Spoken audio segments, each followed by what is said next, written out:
Welcome back to The Deep Dive. Today we're jumping into a part of the story where, honestly, the stakes just go through the roof, but not always in the way you'd expect. Exactly. We're moving away from, just monsters in the dark. The real dangers here are, well, they're the people sitting across the room from you, playing a game you don't even know the rules to. That's the perfect way to put it. We're digging into chapters 23 through 28 of The Great Hunt, and it's this moment where everyone just gets scattered, their paths split so dramatically. And our mission today is really to unpack the idea of power and pressure.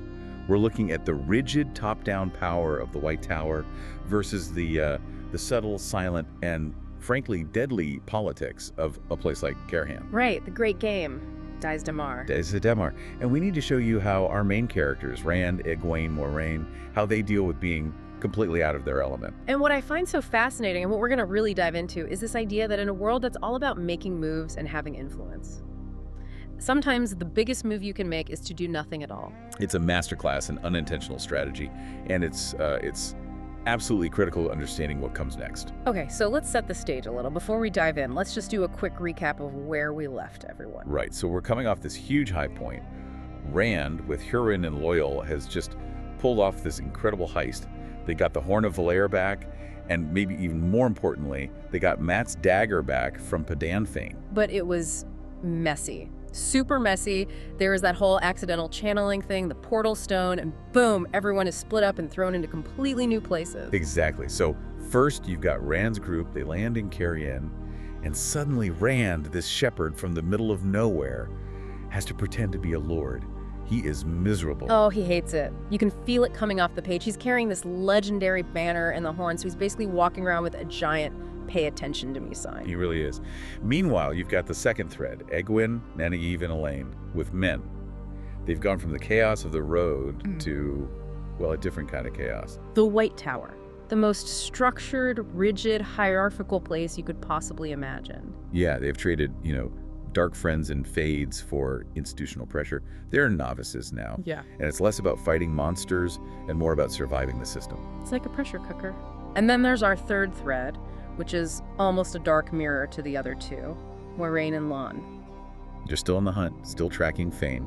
But chapter 23 opens with them dealing with something much more internal, more personal. This very serious, very emotional conversation that really changes how you see their relationship. It does. Oh. And that contrast is what we have to hold on to. You've got Rand dealing with this very formal, explicit political game. You have the women facing this codified, almost academic pressure in the tower. And Moiraine and Lon are fighting the invisible threats, the paranoia, the threat of betrayal from within. It's like three different kinds of warfare all happening at once, and it's forcing every single one of them to adapt or break. Okay, let's start with Moiraine and Lon then. Chapter 23, Watchers. This is the first time we really get under the skin of their relationship, isn't it? It really is. It moves beyond just Aes Sedai and Warder. Yeah. They're in a small town, Tiefen's Wilden, and Moiraine starts this conversation that is just so practical, it's cold. She's talking about what happens to Lon if she dies. Exactly. She's planning for her own death and trying to figure out how to essentially pass his Warder bond on to someone else. She's worried about his future, his purpose. And Lan's reaction is just pure anger, pure denial. He's this stoic, unbreakable warrior, but this is the one thing he just refuses to even consider. Well, because the bond isn't just a job. His entire identity, his reason for being, is tied to her. The idea of being transferred like an asset is insulting, but the idea of being without her is unthinkable. And the source material adds this other layer, which is so interesting. She specifically brings up Nynaeve as a candidate for the bond. She does, and the text notes that Lan's resistance might have something to do with a budding jealousy. So it's not just about duty, it's personal, it's messy. He has feelings for Nynaeve, and now Moiraine is trying to arrange his future and his heart like pieces on a game board. It complicates everything, doesn't it? His anger isn't just about losing Moiraine, it's about losing his own agency in his personal life. But from Moiraine's perspective, it's all strategy. She sees Lon as this incredible weapon for the light that can't be wasted. He can't be allowed to just go on some suicidal revenge quest if she dies. That's her entire focus. She uses that incredible line, "The pattern takes everything into the weaving." It's not a comforting thought, it's a strategic reality for her. Every piece has a purpose, even Lon's complicated feelings for Nynaeve. So she's trying to control the future, even a future she's not in. Her job isn't just to fight, it's to make sure the fight can continue after she's gone. And that pragmatism is what creates this beautiful, tragic tension between them. And right in the middle of this incredibly heavy conversation about life and death, death shows up at their door. A Drakkar. And it attacks while Moiraine is just writing letters, doing something mundane. And its main weapon isn't claws or teeth, it's that song. It's a psychological weapon. Yeah. The song is described as draining your will, your happiness, your resolve. And we see Moiraine Sedai, this pillar of strength, start to falter. She just weakens. It's terrifying to see. And it's a key detail. The song works because she's vulnerable. She's focused inward, she's thinking, maybe she's tired. And in that moment of openness, the attack is devastating. It's a reminder that mental and emotional strength are just as important as magical strength. Of course, Lon and the other warder, Jeem, they just spring into action. They're the shield. They take care of the creature. The physical fight is over quickly, but it's what happens after that's the real bombshell. Moiraine is shaken, and she reveals what she's truly afraid of. The Black Aja. This is a massive turning point. It's one thing to fight monsters you could see. It's another thing entirely to know your enemies are wearing the same face as your allies. Wait, let's slow down on that because that's a world-changing revelation. The Black Aja are Aes Sedai, who serve the Shattered. If Moiraine is this scared of them, what does that mean for everything else? It means there's no safe place. It completely eradicates the idea of sanctuary. The White Tower was supposed to be the ultimate bastion of the light. The headquarters. Right.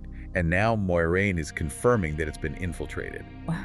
Thoroughly. She can't go there for help. She can't trust the institution she's a part of. So every move she makes has to be secret. She's basically a rogue agent. A rogue agent working for the light inside an organization that's been compromised.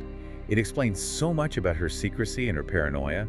The threat isn't just outside the walls, it's walking the halls with you, and that is so much more terrifying. Okay, so that's the kind of pressure Moiraine and Lon are under, fighting invisible enemies.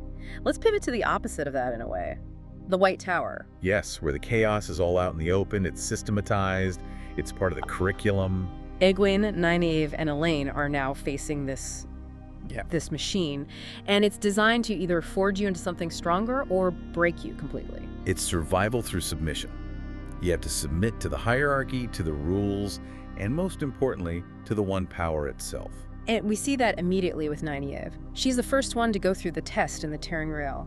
And it's the perfect challenge for her because the core lesson is something she is fundamentally opposed to. Yeah. You have to surrender to gain control. She's all about control. Her anger is a form of control. Exactly. And the Tearing Grail doesn't care about that.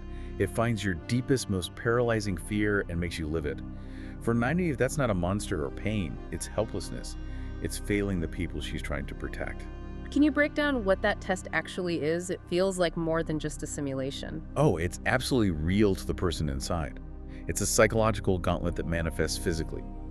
You face 3 scenarios pulled from your own mind, your own past, your own fears. And the only way through is to find a center of calm and surrender to Sadar. And if you fail? If you can't let go, if the fear completely overwhelms you, the consequences are severe, permanent psychological damage. Some women are put out of the tower, unable to ever channel again. In the worst cases, you can be broken so completely you just die. So Nynaeve isn't fighting illusions, she's fighting herself, her own sense of inadequacy. Which is the one thing she tries so hard to hide. It really does feel less like a school and more like some kind of brutal sorting process. The numbers prove it. Shiriam, the Mistress of Novices, lays it out. Only 40 novices in the tower. Only 40, and no more than 7 or 8 will become accepted. That's what, less than 20%? That's insane. It is an unbelievable failure rate. But from their perspective, it's necessary. They're not just training students. They're forging weapons and leaders for a world on the brink of collapse. They can only afford to keep the absolute strongest. And on top of that academic pressure, there's all the social stuff. Elaine is royalty, the daughter heir of Andor. That has to put a target on her back. Instantly. She and Egwene are under microscope. There's also outsiders from the 2 rivers, which marks them as, provincial. They have to work twice as hard to prove they belong in this very class-conscious society. It's a political minefield, and that pressure immediately starts to affect Egwene's personal life, her emotions. It does. She and Elaine form this really strong, important friendship. They need each other to survive. But then Egwene gets caught in this really interesting romantic conflict. She meets Elaine's brother, Galad. And he's described as handsome yet rigid. He's the perfect, polished, high-status nobleman. And Egwene is attracted to him. While she's still trying to figure out what she feels for Rand, who is the complete opposite of that, he's chaotic, a farm boy, Destiny's wild card. And that's not just a love triangle, it's a thematic choice for her. Glad represents the past the White Tower offers: structure, control, status, aristocracy. Rand represents the wild, unpredictable, world-breaking destiny she left home to be a part of. So her attraction to Galad is tied to her ambition to become an Aes Sedai. It's the safer, more controlled choice. It's the core conflict of her character at this point. Does she embrace the structured power of the Tower, or does she stay loyal to the chaotic destiny tied to Rand? Is she an Aes Sedai first, or a woman from the Two Rivers first? And that choice gets harder every single day she spends inside those walls. Okay, from the ultimate structure of the White Tower, let's swing back to Rand, who is in a totally different kind of prison. Yes, Cairhien, a city that runs on a kind of power that has no rules, no hierarchy, just implication and manipulation. This is where we get our first real look at Daes Dae'mar, the Great Game. And Cairhien itself is a city of contrasts. When you first arrive, you see the Foregate. It's bustling, chaotic, loud, full of common people, refugees from the Ale War. It's raw, it's about survival. But then you go through the gates into the city proper, and it's silent. Stiflingly polite, eerily quiet, and that silence is the sound of the game being played. The nobility there had their national pride shattered in the war, and their entire culture became about regaining face through subtle power plays and strategy. Every glance, every word, every unanswered letter is a move. And into this walks Rand al'Thor, who can't stand any of it. He's forced to be Lord Rand, and he just wants to scream. He says it outright. I am not playing Daes Dae'mar. I have nothing to do with your great game. Which, of course, is the most naive thing you could possibly say in Cairhien. Just by breathing the air there, you're playing the game. Yeah. You don't get to opt out. So why is he so important to them? What makes this random, lord with a banner and a bighorn so valuable? Because the houses are desperate for any advantage. The horn is a legendary artifact. The dragon banner is a symbol of prophecy and power. They can't imagine someone carrying those things as just some guy. They assume he must have powerful backers. Exactly. The White Tower, a foreign king, maybe even the king of Cairhien himself. So all the powerful houses like House Damodred start sending him invitations, trying to feel him out, trying to claim him as an ally. And this is where Rand's total lack of political skill somehow becomes the most brilliant political move of all. The master stroke. He has no idea what to do with all these fancy invitations, so he just ignores them, piles them up unopened. Okay, break this down for us. Why is that so powerful? Why doesn't it just make him look rude or weak? Because in the hyper-paranoid mind of a Cairhien noble, it's impossible to comprehend that his inaction comes from ignorance. Let's think it through. If he accepted an invitation from one house, he'd immediately make enemies of all the others. Right, he'd be choosing a side. If he publicly refused them all, they might see it as a sign of weakness that he's afraid to commit.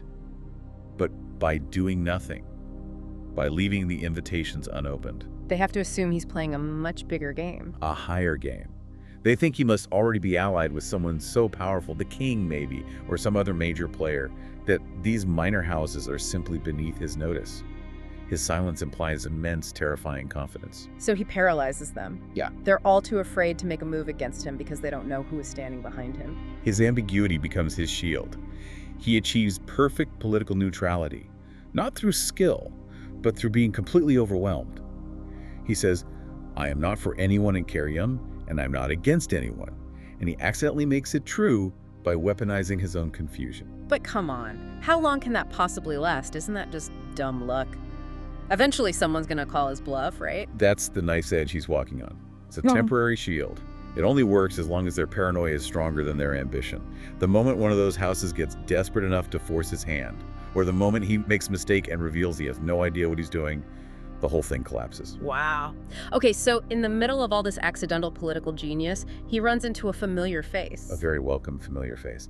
In chapter 27, Thom Merrilin is back. And for Rand, it's this huge moment of relief. A piece of home.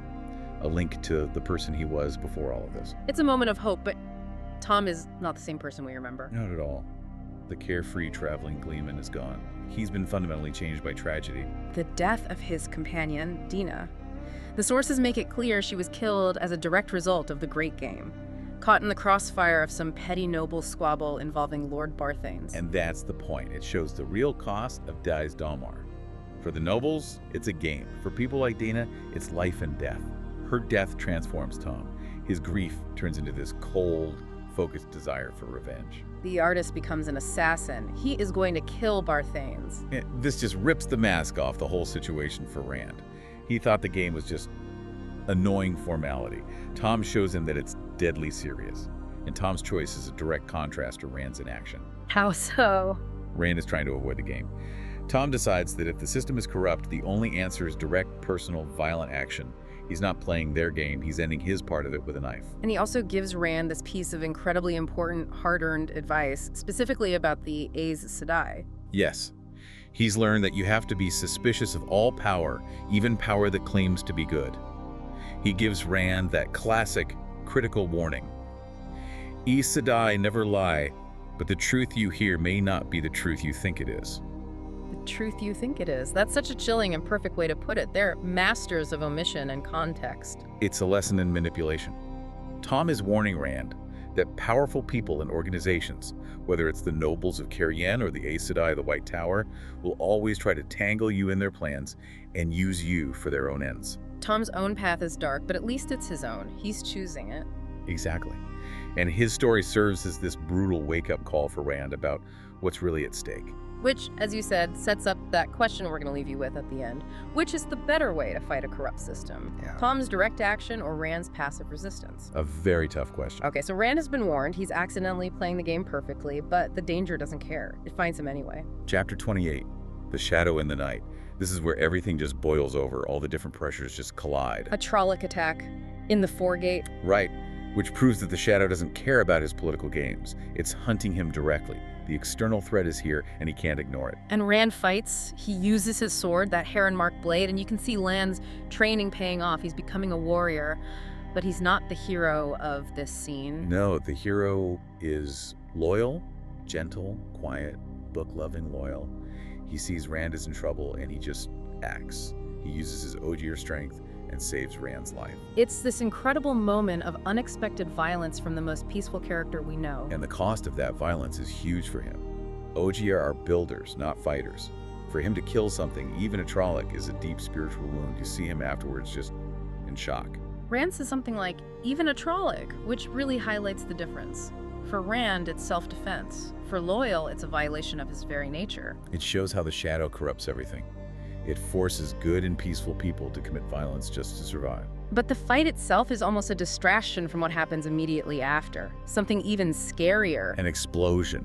A huge fire breaks out at the Illuminator's chapter house nearby. And this isn't a coincidence. It's Rand. He's losing control of the power again. His fear, his adrenaline from the fight, it's all leaking out of him as raw, destructive energy. He's a walking bomb, and he doesn't know how to defuse himself.